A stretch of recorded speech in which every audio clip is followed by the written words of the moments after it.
Hello, this is Katie. Welcome back to my channel. I am using the Prima Marketing Watercolor Confections Essence palette. And I just picked about 5 colors from it. I didn't want to use all of them. I didn't think they would all go together. I was kind of thinking more of like a fall palette. And this idea, I will link the video below, is from Creations CC. She does watercolor videos and other also forms of painting on her channel. And this was kind of like a color exercise. And I wanted to do something like this with each of these Prima Marketing palettes. And I hope it's okay that I only chose like 5 colors from the palette. I know they're meant to go together, but I wanted to keep it to these 5 colors, and I think it worked out. And so I sped this up quite a bit because it took me a while. And I actually wanted to put this to music instead. I just didn't know how much I could explain to you or help, I guess. But I couldn't get that part to work. So here we are with a voiceover. I really like this maroon.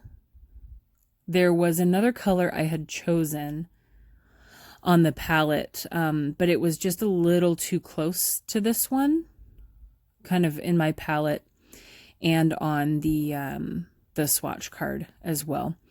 So I just kind of started. I wanted to do every other because I wanted to give them a chance. I don't want them to bleed together, so I gave them a chance to dry in between. So I didn't want to do the strip right next to the one I had just painted. And so I'm going to kind of skip around and fill these in just however I feel at the time. This gray is pretty, I think someone who knows what they're talking about would probably call it granulating. I don't really know much. It just seems to kind of come apart. And when I paint, I can kind of see the granules as well. It's like I can't seem to mix it good enough. It's kind of hard to describe, but it works out. It looks fine. And if you ever see me kind of stopping and using my brush to pick up anything in the path, it's either some granule of paint or a tiny hair that I want out of my painting. But this was really fun. It's just kind of a fun exercise. Mine is pretty close to what she did. I can't remember what color palette or colors that she used, but she did just kind of draw these random waves. So I tried to make them as random as I could and then filled them in like this. And then we'll be adding some accents and other stuff at the end. That is kind of fun to do. And I do use my heat gun at the end because I want to make sure that this whole piece is dry before we add those other accents. I really like this teal or turquoise blue as well. So I'll probably be using this palette a lot more. I think it could make a really nice bouquet with the colors. I want to practice more loose floral bouquets as well. I need to get better about not doing them while I'm watching a tutorial on what exactly to do. So, but I think the more I practice the loose flowers, the more I can do it just kind of from my imagination.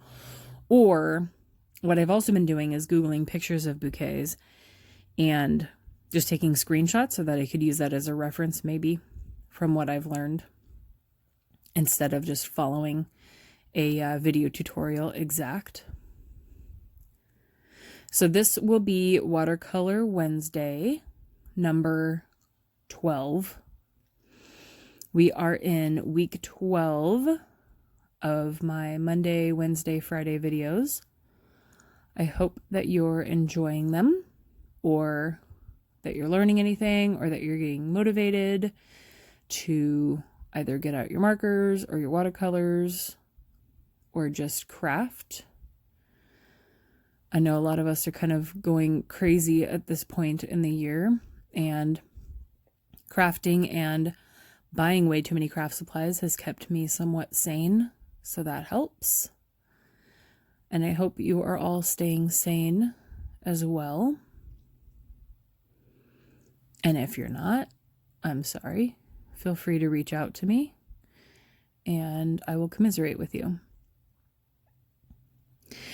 When I was doing these, I'm trying to at least give myself, I seem to do this when I color as well, and I talked about that in my mug card video.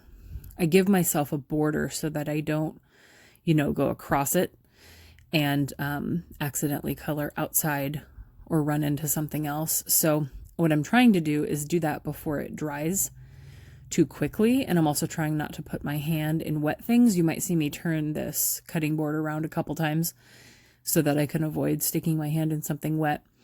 But I also just go over it a couple times. And I think I go over the grays again at the end because it's just a little too light for me and I wanted one more layer. I bought a set of 3 of these Epicurean cutting boards so I could tape stuff to it. And if I wanted to stop painting for a while or come back to something, then I could leave it on the shelf of my baker's rack or something. So they've come in handy. And then I can move something around as well while I have it taped down so that my paper isn't warping. So that helps a lot. I think one thing recently I've been thinking about that was kind of interesting is I learned really early on in the last couple months or so that I've been learning about watercolor. Might be 3 months now, about cauliflowering and blooms. And I guess I just learned enough about it to where I've figured out how not to make it happen. Because sometimes it's intentional and sometimes it's not. But I practiced enough in the beginning and I figured out how not to make that happen when I paint. So that's kind of exciting because I think it's something people try to avoid a lot. Now this does look kind of streaky. It's not super smooth, but it's also just kind of for fun. I bought this because of somebody else in the watercolor world. I can't remember who it was, but I was like, that's so cool. It just makes a perfect circle when you need it. And this is very similar to the one that Creation CC did. I will put her video down below.